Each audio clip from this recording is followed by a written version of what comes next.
Decíamos que hace minutos el Senado de la Nación, por amplia mayoría, decidió rechazar el decreto de necesidad y urgencia que había firmado el presidente Javier Milei. No podemos perder de vista que esta fue la primera acción de gobierno, tal vez trazando su primera parte de un plan de gobierno a lo largo de 4 años de gestión como presidente de los argentinos.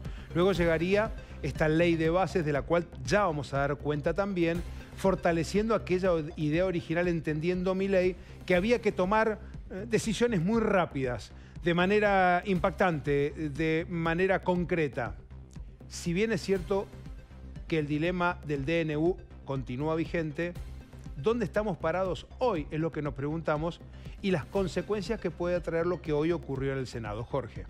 El gobierno recibió un golpe político importante, tal vez más fuerte que cuando le rechazaron o decidió retirar la ley ómnibus, ¿sí? Fue 42 votos en contra del decreto, 25 a favor y 4 abstenciones, un número importante. No es que hubo voto más, voto menos. La diferencia fue bastante importante para un DNU que marcaba algunos puntos interesantes dentro de los planes de gobierno de Javier Milei y algunos que no parecían contemplados por los conceptos de necesidad y urgencia.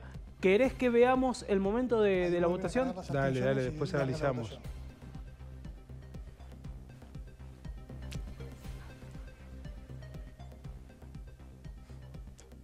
Ahí esperaba la presidenta de la Cámara que transcurriera el tiempo, un reloj que cuenta de manera descendente, que luego mostrará un resultado que a las claras era un resultado cantado. Sí, esperable. El oficialismo no tenía los votos y los votos aliados no iban a alcanzar. El rechazo quedó marcado cuando hubo una propuesta para postergar el tratamiento y fue más o menos parecida a la votación. No había mucha más alternativa. Resulta rechazado, se comunicará resulta rechazado el DNU. Esto va a pasar a diputados. ¿Cuándo? No tiene fecha, Fer. No se sabe qué va a ocurrir. Mientras tanto, el decreto de necesidad y urgencia sigue vigente. Claro que sigue vigente. ¿Por qué? Porque por una disposición durante la presidencia de Cristina Fernández, la lógica de los DNU en el Congreso implica que tiene que ser, más allá de tratado por una bicameral, si no hay dictamen, ¿sí? Lo tienen que tratar las cámaras y lo tienen que rechazar las dos cámaras. Correcto. ¿Sí? Para quedar denegado. Sí, desactivado ahora, completamente, rechazado. Si no lo rechaza una de las dos cámaras o no lo trata, porque esa es otra historia, por eso te digo, no tiene todavía una fecha fija, va a seguir vigente. A excepción de aquellas cuestiones que fueron cuestionadas por algún sector ante la Corte. No, ante la Corte. Perdón, no es la Corte, porque la Corte es el último tribunal. Ante primera instancia, y cámaras de casación. Veíamos a Rodolfo Suárez, veíamos a Anabel Fernández Sagasti. ¿Cómo votaron los mendocinos? Bueno, obviamente 2 y 1. Estamos hablando de Rodolfo Suárez y Mariana Jury a favor del decreto y Anabel Fernández Sagasti en contra, con una cuestión muy interesante de Anabel Fernández Sagasti. Dice, miren, votamos en contra, ahora manden todo esto que ustedes metieron en el DNU, mándenlo en formato de proyecto de ley y lo vamos a discutir. Dijo algo muy interesante en una entrevista que le hicimos en LB10, Fernández Sagasti. Dijo, yo voté a Sergio Massa, pero la verdad que cuando ganó Milei dije, este hombre se va a animar a tocar algunos temas que la política tradicional no lo iba a hacer. Por lo tanto, es interesante debatirlo porque, como explicaba, y como también lo dijo Cristina en algún momento, por ejemplo, la reforma laboral es necesaria. Vamos a escuchar a los mendocinos. Pero es un punto, Jorge. Sí, no agreguemos más y escuchemos. Dale. Pero es un punto de un sinfín de puntos. Tal cual. A ver, escuchemos.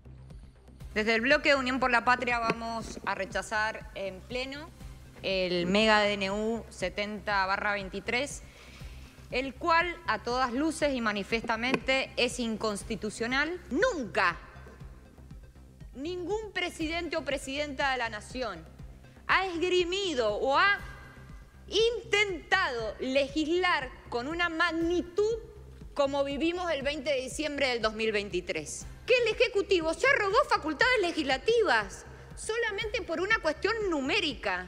Este DNU interviene 300 leyes.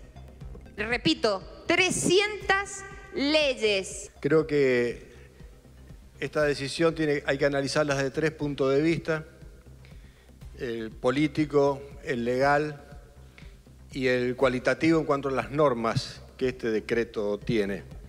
Tratando de ser lo más breve posible y omitiendo los argumentos que ya se han dado desde el punto de vista político, yo creo que esto tiene que ver con la gobernabilidad. Los argumentos dados en el DNU en cuanto a las circunstancias graves en las cuales se dicta, muy graves por las cuales está atravesando el país, es lo que hace que este decreto tenga constitucionalidad. Nuestros gobernadores están reunidos con el presidente para ver cómo se sale de esto y nosotros estamos irresponsablemente, creo, votando este decreto en contra, que va a tener muchísimas repercusiones en muchos aspectos políticos, económicos y sociales en la Argentina. Por eso mi voto va a ser afirmativo. Muchas gracias.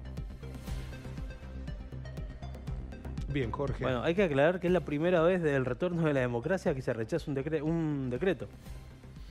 Se tenía al final cantado. Ayer Sí. cuando Milei escribe esa nota de presidencia, Jorge, era inexorable que el presidente estaba abriendo el paraguas. Y como decíamos ayer, no tenía mucho margen de maniobra Victoria Villarroel. Ya está, a ver, tuvo una denuncia penal Victoria Villarroel por no convocar a sesiones. O sea, No tenía otra salida. no había Villarroel. mucha Vamos a ver otra las opción. repercusiones Dale. en las redes sociales, por favor, lo demos juntos para ir comprendiendo de qué estamos hablando.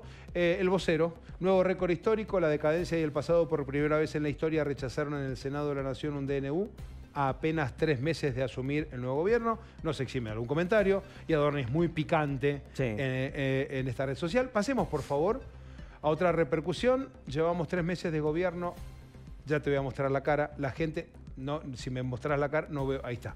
La gente la está pasando muy mal, pero tiene esperanza en el futuro. Es irresponsable no darle las herramientas del nuevo gobierno. Claro está, Rodolfo Suárez. Este posteo fue apenas terminó su alocución, Rodolfo Suárez. Es un resumen de por dónde Y fue. anticipándose, Sí, ojo que esto puede llegar a tener un problema grave. Esto vamos al próximo.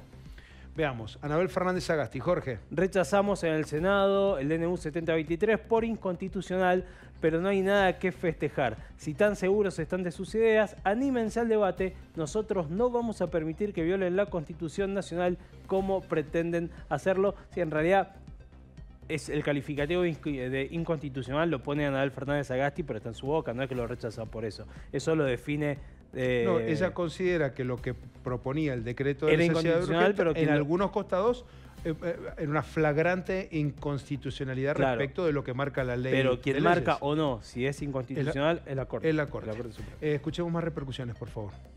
Los mismos tipos que se cagaron en la Constitución, en las leyes, en el reglamento, que hicieron lo que quisieron durante un montón de tiempo, que no trataron nunca un DNU, hoy son republicanos. Alberti es un boludo al lado de algunos senadores. Son los tipos que interpretan la Constitución y si la Constitución dice lo que dicen ellos. Digo, me parece un poco mucho, muchachos. Lo digo con toda sinceridad. Porque entendemos que este decreto no solamente ha perjudicado con su normativa a muchos argentinos, sino entendemos que es necesario para cada una de las reformas que se había propuesto poder tener el debate necesario que permita acabadamente. Me parece que estamos del lado correcto de la historia y que hoy la casta y la política de antes, que quiere poner palos en la rueda, ha tomado una posición.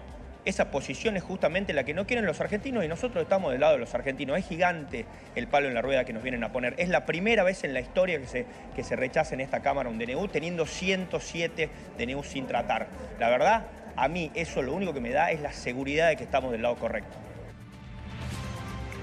Bien, Jorge, más voces. Sí, un solo datito que hay para tener en cuenta, que es la duda de la gente. ¿Qué pasó? ¿Qué pasa con los alquileres, por ejemplo, que hicimos bajo los estándares de este decreto? Sí. ¿Sí? Porque derogó la ley de vigentes. alquileres. Todo sigue vigente. Incluso si diputados mañana rechazaran el decreto, ¿sí? Y el decreto quedara desactivado, todas esas transacciones, esos contratos son legales, ¿sí? Todo lo que se actúa es legal, no es retroactivo. La única manera de que sea retroactiva una resolución es que lo defina la Corte. Me queda claro hasta ahí. Sí. Hizo un contrato contigo. Sí. A ver, usted en casa hizo un contrato, renegoció la casa que está alquilando con el propietario o la inmobiliaria. Firmó un contrato en los términos que implicaba el DNU. Ese era el marco, nuevo marco jurídico que amparaba ese contrato. Le pregunto al Jorge. Sí. Perfecto, yo lo firmé. Sí, es más, arreglaste porque el DNU te da Está claro, yo libertades. estoy pagando, está perfecto. El mes que viene, diputados rechaza el DNU. Sigue vigente lo que firmaste. Por el tiempo que dure el contrato. Tal cual. Ah, muy bien. Tal cual. Hasta la finalización queda vigente. Bien, cambiamos ahora de tema y nos vamos a meter en otro asunto que tiene que ver la política y lo atraviesa transversalmente. ¿Se acuerda aquella ley de bases? Lo sumo a Jorge de manera inmediata y le pregunto, porque ya lo olvidé, ¿cuántos artículos, Jorge, contenía la ley original, esa que ustedes tienen a mi espalda? 664. Pasó la motosierra. Sí. El Congreso le dijo a Milei, por acá Sí. no, por acá no es, Y después lo retiró porque había quedado casi absolutamente deshilachado. Porque el iba al proyecto muere, original. Sí. iba al muere completamente. Y ahí afloran los gobernadores, Sí. diciéndole, mire, presidente, usted si sigue con la historia de no devolver por lo que se recauda con la aplicación del impuesto a las ganancias, aquellos salarios con topeados, Sí. las provincias no desfinanciamos. Algo que Milei había votado a favor, pero que era una idea de Masita Claro. cuando había sido candidato a presidente de la Nación. Sí. ¿Qué rol Que fue juega para en esto? justamente generar esa sensación de le pongo plata en el bolsillo. Formó parte del plan Platita. Pero claro, a costa hombre, del financiamiento de todo la lo provincia. tenemos muy claro. ¿Y Sí. ahora qué? Bueno, ¿ahora qué pasó? Una vez que terminó el discurso del 1 de marzo de Javier Milei y anunció la idea de firmar un nuevo contrato social, el Pacto de Mayo, el 25 de mayo, en la provincia de Córdoba, dijo, voy a acordar con todos los gobernadores de nuevo una ley ómnibus, o esta ley ómnibus, modificada, remozada, ayornada y con más puntos de consenso. Ya no son más de 600 los artículos, ya son 269 los artículos. Es decir, se recortó, es importante, con un capítulo fiscal muy fuerte, que es lo que le estaba interesando a los gobernadores. Esto de, che, ¿cómo nos vamos a financiar? Ahí ¿Esto se es habla, la restitución de cobrar impuesto a las ganancias a la cuarta categoría? entre otros puntos, ¿sí? Sacar algunos impuestos, mejorar algunos ¿Cuál es la base impuestos. que impone este nuevo proyecto para que un trabajador en la República Argentina comience a tributar cuando se pasa de ese límite? Bueno, es que ese número es muy vago. 1.250.000 Más pesos. o menos, eso es lo que se dice, pero es muy vago porque acordate que con la inflación de acá a mayo ese número se puede llegar a modificar. ¿Sí? A ver, el impuesto al cheque era por una hora. Claro. Y llevamos décadas. Tal cual. Entonces hay que ver qué alcance y qué impacto social tiene y también si los gobernadores están de acuerdo. Porque tal vez los gobernadores están de acuerdo, pero cuando lo anuncie Milei y la cantidad de asalariados que entren en esa cuarta categoría. 1.000.000. Entre 800.000 y 1 millón. Con ese tope de hoy, base, hoy. con palo 250. Claro, hoy y dentro de 2 meses. De acuerdo a las paritarias, seguramente se incorporarán, por eso digo, entre Tal cual. 800.000 y 1 millón, pero con tranquilidad te lo puedo decir. Tal cual, tal cual. Bueno, con ese número, aún con ese número, lo importante es que hay una rediscusión de un paquete fiscal y tributario.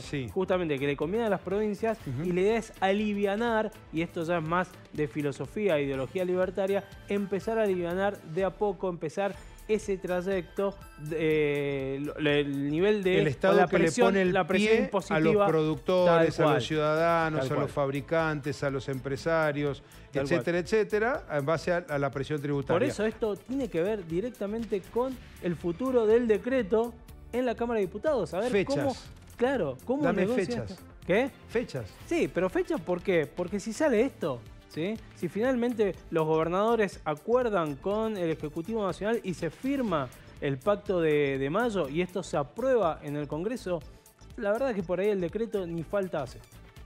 Gracias, Jorge. Hacemos la pausa, ya volvemos.